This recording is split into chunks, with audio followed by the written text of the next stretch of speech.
20 facts about me related to dance and gymnastics. None of these ideas were pre-thought of, written out, or scripted, so we're gonna see how this goes. I should get a sheet for tallying. Okay, I already forgot what I was saying. Fact number 1, I have always had natural rhythm.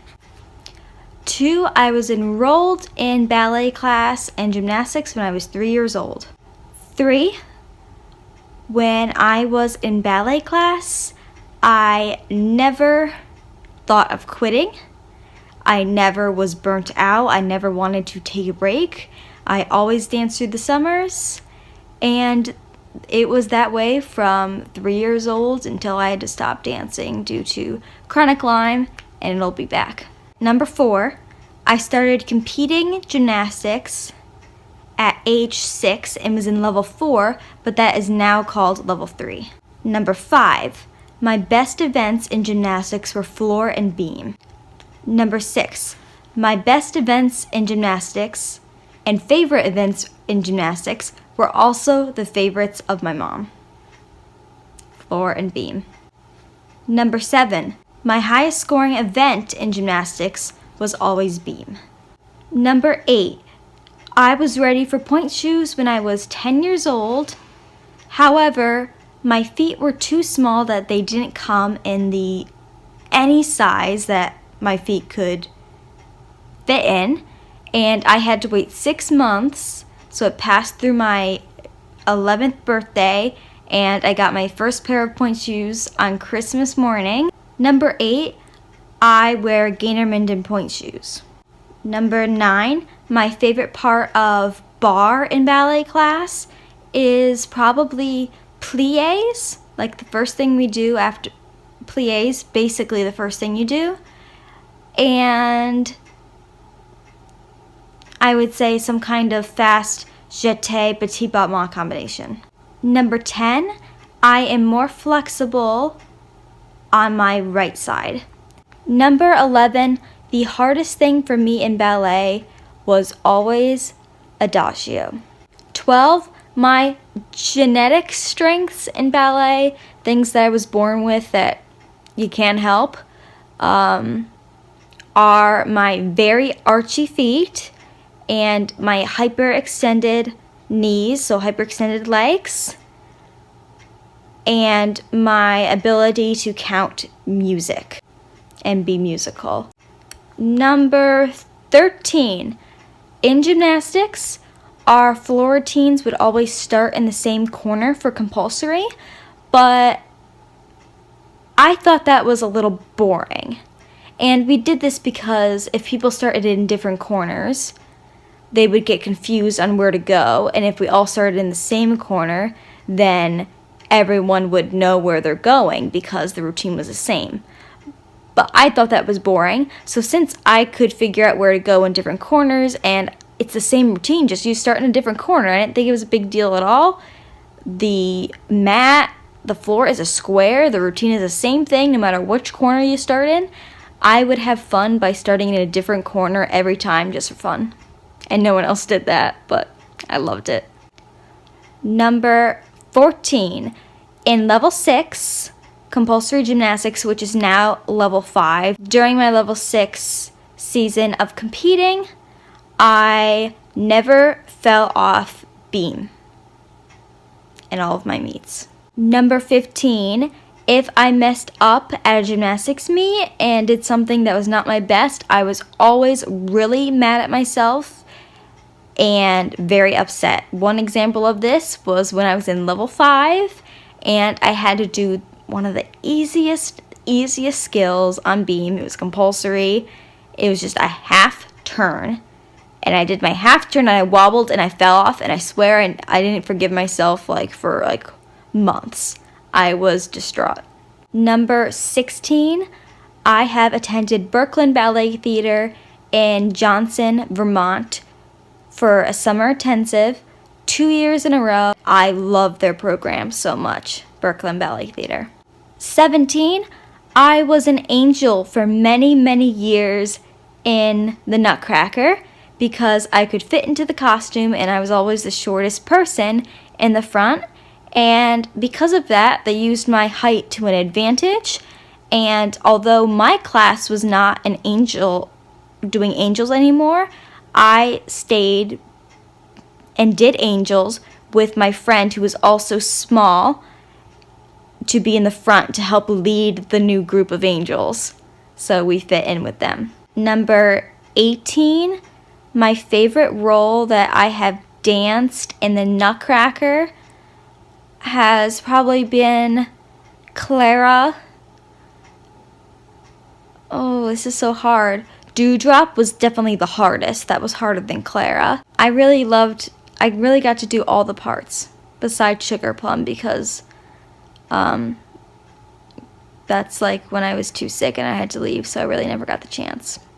Number 19, I went up to level 7 in gymnastics, and I was hitting this point where you used to be little, and you could do soccer 2 days a week and volleyball 2 days a week, and it worked out.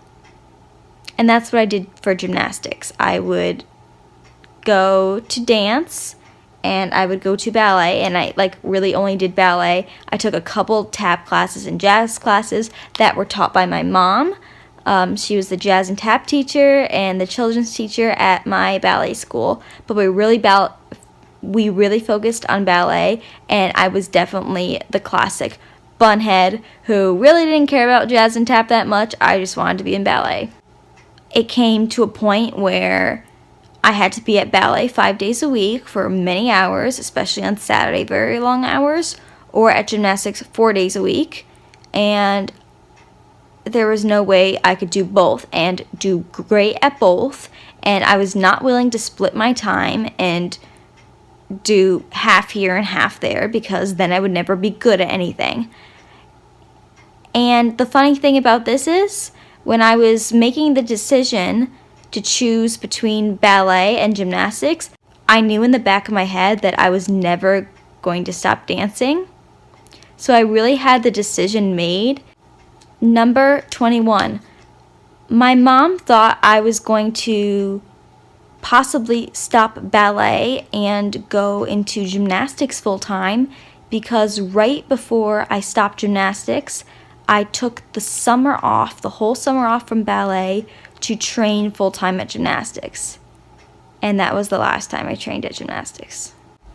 I have very archy feet, so it was really hard to find a pair of point shoes that fit my feet really well and my arches, especially in my insteps.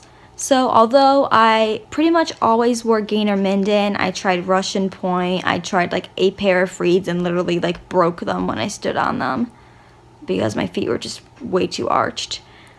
I ended up with the best pair of point shoes ever. And they are Gainer Mindens, but they're custom made, because Gainer Mindens can do custom made point shoes. And they were in a green bag, because that means they're the hard shank, the hardest backing of a point shoe. If you don't know a point shoe, I don't just happen to have one in here anymore. They were hard shank, double reinforced hard shank, so I had two shanks together, and they were double reinforced with this extra piece of hard stuff in between the two shanks. So the back, you couldn't even bend it with your hands, and a lot of people bend their point shoes with their hands and stick it under their couch or stick it in a door and stuff to help mold their shoes, and mine had to be super completely rigid that I couldn't even bend them with my hands. I could bend them with my feet, but I couldn't bend them with my hands. Next fact about me about ballet is that my favorite style of leotards are the really basic ones that are just spaghetti strapped and really basic, black. I always wore my hair in a bun with a red or purple flower usually. My least favorite and absolutely worst event in gymnastics was bar. When I graduated from compulsory gymnastics and moved on to optional gymnastics, which was level 7 at the time, I choreographed my own floor routine. I also had about 4 different floor routines. The song to Yanni was called Within Attraction. I choreographed my own floor routine to Within Attraction.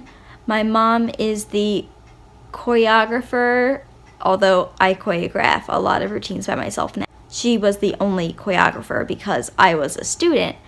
But with my ballet background, I just did my whole routine in a day at home, did it at the gym. I don't think my coach even knew that that was my choreography. Another fact is I don't have any footage of that routine because I decided to go completely for ballet before I ever got a recording of me doing that routine. Next fact is I have every dance to Our Nutcracker memorized, and I always had it memorized before I was even in that part, so higher parts than me. And my dance teacher would always ask me to teach everyone their parts because she knew that I knew them better than she even remembered them. Next fact is I have been taught multiple styles of ballet at my studio. One fact about me that people don't really understand is that I always loved when I was yelled at in ballet class or in rehearsal because I liked being held accountable. So if you said to turn on number 6 and I said yes, and I turned on number 5 and I messed up, and you yelled at me, that's because I messed up and it was my fault. And I was always held myself accountable, and I always liked people being tough on me. And that's the same thing for gymnastics. I did not mind at all. I really liked it when coaches were hard on me and yelled at me because it kept me more driven. I really thrived with people yelling at me and being harsh on me. Not being mean, being harsh and holding me accountable for what I'm doing. One really great fact about me, or fun fact, is that I love partnering in ballet and I love doing lifts, and it's really, really great because I was always the smallest one, so they would just pick me up. Like, we had a great group of boys at one point before they graduated and everything, and I'm so glad I got to dance with them, and they would just pick me, and you have to have a lot of trust in a partner. If everything goes wrong, it's never just the boy's fault or the girl's fault. It's a partnership here. I got to do a lot of fun lifts and really had to trust my partner. And I got to do a lot of high fun things because I was light and I was small, and I was also not scared where other people were scared, and I was like, I'll do it. One time gymnastics came in handy during ballet class was when we were doing a lift, and I was with one of my friends who was lifting me, of course, a male, because that's how partnering works in ballet. And he was holding me under my thighs, and my legs were in a straddle like this. And I was pretty high because he was pretty tall, and he had to walk across the floor sideways. And I had to hold myself up. He was just holding my legs in a straddle. And he walked and he leaned forward a little bit, so it tipped me off balance, and I went flying forwards, and instead of smashing into the floor, I just landed in a handstand and rolled out. I have never liked competing in gymnastics competitions ever since I was really little up to the last meet I did because I was always too hard on myself. I also do not like ballet competitions such as YAGP, which is the biggest dance competition in the world, but other ballet competitions because it's very stereotypical.